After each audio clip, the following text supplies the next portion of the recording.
दोस्तों, Vodafone idea की बात करें तो यहाँ पे बहुत बड़ी कुंडी निकल के आ रही है। आखिरकार में वोडाफोन आइडिया की डिमांड को सरकार ने मान लिया है। अब सरकार जो कर्ज है उसके बदले में इक्विटी लेने जा रहे हैं। लगभग 50% की हिस्सेदार सरकार बन जाएगी। यानी वोडाफोन आइडिया में अब आधी जो हिस्सेदारी है वो सरकार की होगी।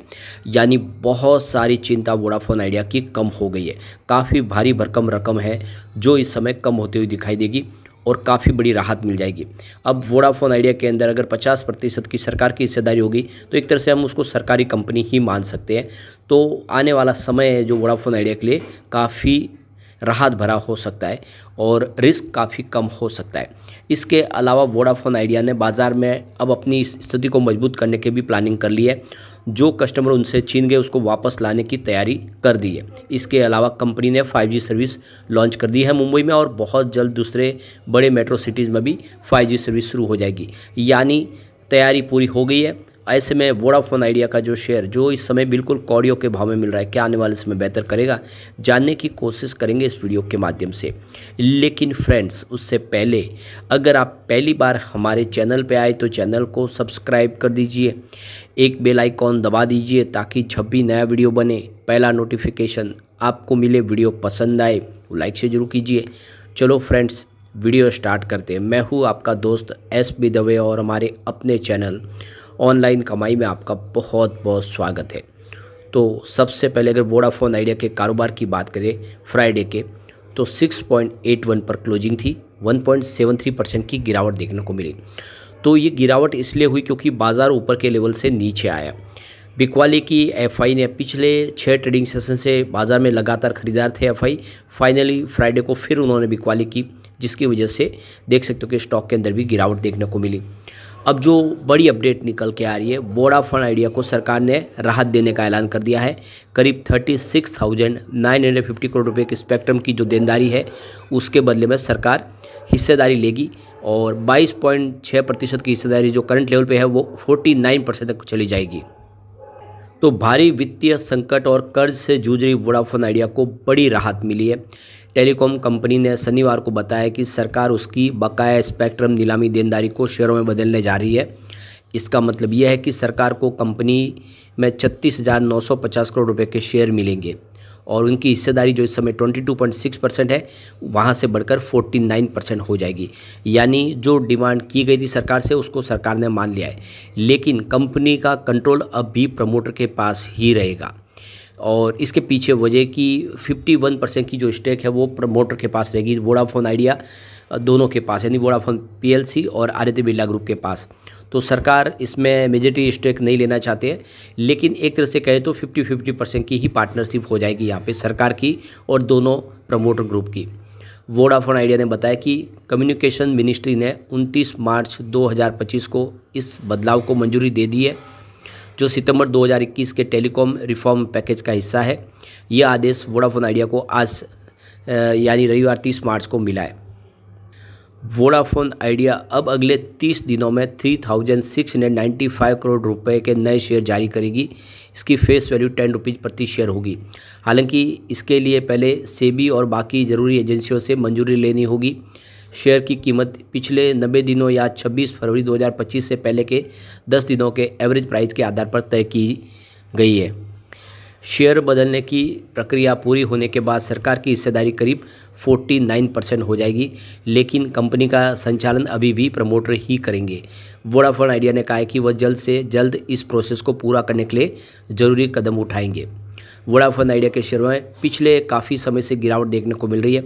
इसने पिछले एक साल में 51.43% का निगेटिव रिटर्न दिया है। बीते 6 महीनों में वोडाफोन आइडिया के शेयर में 34.36% का लोगों को नुकसान हुआ है। यहाँ तक कि पिछले 10 दिनों के दौरान भी इसमें 10% की गिरावट देखने को मिली है। वोडाफोन आइडिया के शेयरों का 52 वीक का जो हाई अगर देखें तो 19.18 है और अगर लो देखें इसका तो 6.61 का है। अगर मार्केट कैप की बात करें तो इस समय 48.55 हज़ार करोड़ के आसपास है। फिर अब एक और जो बड़ी अपडेट निकल के आ रही है, जियो और एयरटेल को दो हाथ करने की तैयारी वोडाफोन आइडिया ने कर ली है और इसके लिए सस्ते नए प्लान लॉन्च किए। तो देश में टेलीकॉम कंपनियां अपने यूजर्स के एक्सपीरियंस को बेहतर बनाने के लिए और नए यूजर्स को जोड़ने के लिए नए नए प्लान लाती रहती है। कभी जियो तो कभी एयरटेल अपने मंथली, एनुअल और डेटा प्लान लॉन्च करती रहती है। ये सभी निजी सेक्टर की कंपनियां, इनका मार्केट भी बहुत बड़ा है। जियो एयरटेल की तरफ वोडाफोन आइडिया ने भी इस साल जियो एयरटेल को टक्कर देने के लिए 3 नए प्लान पेश किए और ये काफ़ी दमदार प्लान है। तो super hero benefit annual plan है। वोडाफोन आइडिया ने अपने यूजर्स को सुबह 12 बजे से लेके दोपहर 12 बजे तक अनलिमिटेड डेटा ऑफर कर रहा है। ये प्लान वीआई के 3,539 रुपीज़ और 3,699 रुपीज़ और 3,799 रुपीज़ की कीमत के एनुअल स्कीम पर मौजूद है पूरे साल के लिए। इसके अलावा कंपनी ने नॉन स्टॉप हीरो प्लान भी लॉन्च किया है। वोडाफोन आइडिया ने यूजर्स के पर्सनल यूज़ के लिए नया डेटा प्लान इस साल पेश किया है। कंपनी ने इस प्लान को नॉन स्टॉप हीरो प्लान के नाम से 13 जनवरी को लॉन्च किया है। इस नए प्लान को कंपनी ने प्रीपेड ग्राहकों के लिए डेटा खत्म होने की समस्या को खत्म करने के लिए डिज़ाइन किया है। 365 रुपये से शुरू होने वाला नॉन स्टॉप हीरो प्लान शुरुआत में आंध्र प्रदेश, तेलंगाना, कर्नाटक, राजस्थान, मध्य प्रदेश और छत्तीसगढ़ में उपलब्ध है, जिसमें अलग अलग रिचार्ज पैक में अलग अलग सुविधाएं दी जा रही है। कंपनी ने प्लान 365 रुपीज़, 379 रुपीज़ और 407, 408, 449 रुपीज़ पेश किया है।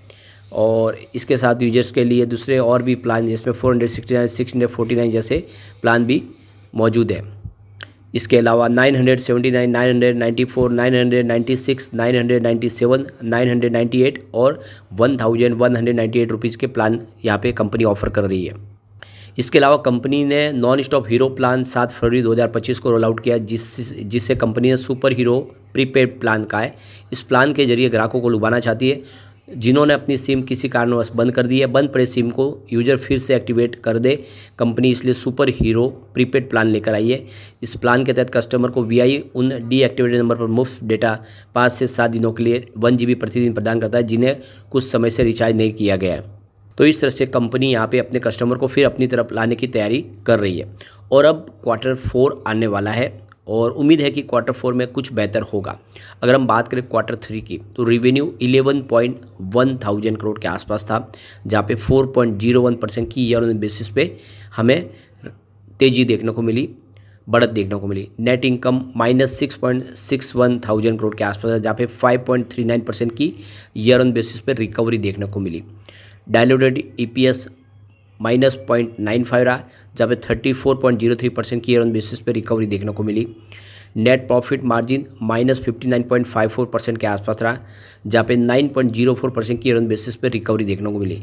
तो कंपनी का रिवेन्यू बढ़ा और लॉस में कमी आई है और आशा है कि इस बार लॉस और कम होगा, तो फिर आने वाले समय में उम्मीद बेहतर की जा सकती है। और सरकार ने जो ये बहुत बड़ा गिफ्ट दिया है कंपनी को, इसमें अपनी हिस्सेदारी ले ली है, कर्ज को कम कर दिया, ये जीवन के लिए उनके लिए एक नई संजीवनी साबित हो सकता है वोडाफोन आइडिया के लिए, और वोडाफोन आइडिया सर्वाइव कर जाएगा।